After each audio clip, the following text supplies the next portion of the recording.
sahabat rumah belajar, berjumpa lagi bersama saya dalam pembelajaran kimia. Kali ini kita akan belajar tentang senyawa hidrokarbon. Tujuan pembelajaran yang akan kita capai adalah siswa mampu mengenal senyawa hidrokarbon alkana, alkena, dan alkuna. Kemudian, siswa dapat memberikan nama senyawa serta mengenal sifat fisik dan sifat kimia senyawa hidrokarbon. Sahabat rumah belajar, tahukah Anda bahwa pemanasan global merupakan isu sentral lingkungan yang dihadapi dunia saat ini, di mana pemanasan global berhubungan dengan proses meningkatnya suhu rata-rata di permukaan bumi. Siklus karbon akan terus-menerus terjadi karena adanya proses fisika dan kimia, geologi, dan biologi yang bervariasi. Seperti kita ketahui bahwa karbon merupakan senyawa keempat terbesar di muka bumi, baik itu senyawa organik maupun senyawa anorganik. Siklus karbon merupakan siklus biogeokimia di mana karbon bisa dipertukarkan antara biosfer, geosfer, hidrosfer, dan atmosfer bumi. Sahabat rumah belajar, bumi memiliki luas sebanyak 71% adalah lautan dan sisanya adalah daratan, di mana aktivitas makhluk hidup akan menghasilkan karbon secara stabil dan terus-menerus sebagai siklus karbon. Di alam, karbon dapat ditemukan pada lapisan atmosfer maupun biosfer melalui peristiwa respirasi, fotosintesis maupun dekomposisi mikroorganisme. Selanjutnya, lautan merupakan kolam aktif karbon terbesar di permukaan bumi. Namun, laut mengalami pertukaran yang lambat, terutama dengan atmosfer. Karbon dapat kita temukan dalam bentuk senyawa di dalam batu-batuan maupun gunung berapi. Siklus karbon dari atmosfer ke litosfer dimulai dengan terjadinya hujan. Karbon di atmosfer bergabung dengan air membentuk asam karbonat yang jatuh ke permukaan bumi dan melarutkan batu. Selanjutnya batu yang telah larut akan mengalir menuju laut melalui sungai-sungai. Di dalam air, karbon dioksida yang terlarut bereaksi dengan air membentuk asam karbonat dengan kalsium karbonat dan menghasilkan ion karbonat dan asam karbonat. Selanjutnya, organisme yang mati akan melepaskan karbon dioksida kembali ke alam.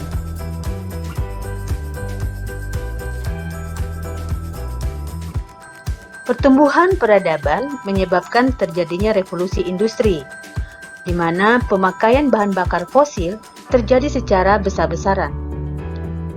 Dampak iringan yang terjadi adalah terjadinya peningkatan emisi karbon di alam. Polutan lainnya yang berpengaruh yaitu nitrogen oksida dan gas metan.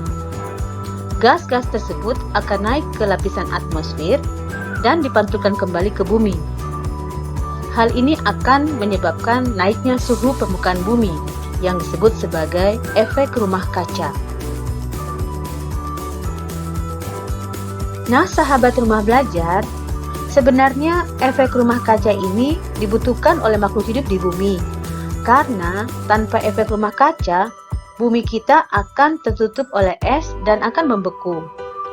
Namun, jika gas-gas efek rumah kaca ini terpapar secara tidak terkontrol di atmosfer, maka bumi akan terjadi peningkatan suhu yang sangat luar biasa dan menyebabkan pemanasan global.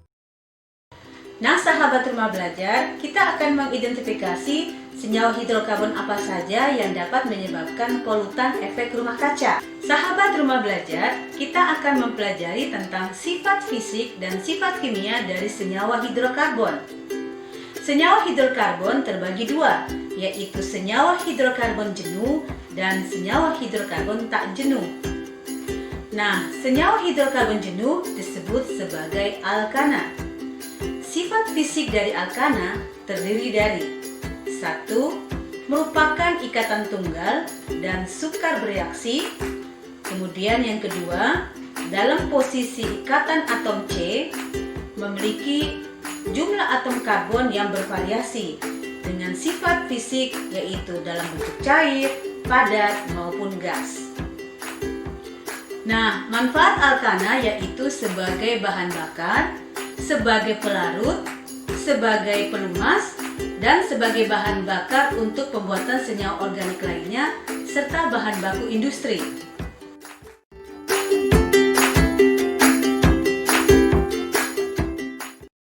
Senyawa hidrokarbon berikutnya yaitu alkena.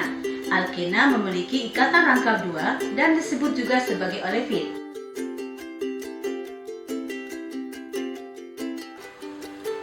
Sahabat rumah belajar, sifat fisik hidrokarbon berikutnya yaitu alkuna. Alkuna memiliki ikatan rangkap 3 dan di alam sebagian besar dalam wujud gas. Alkuna tidak larut di dalam air tetapi larut di dalam senyawa nonpolar lainnya.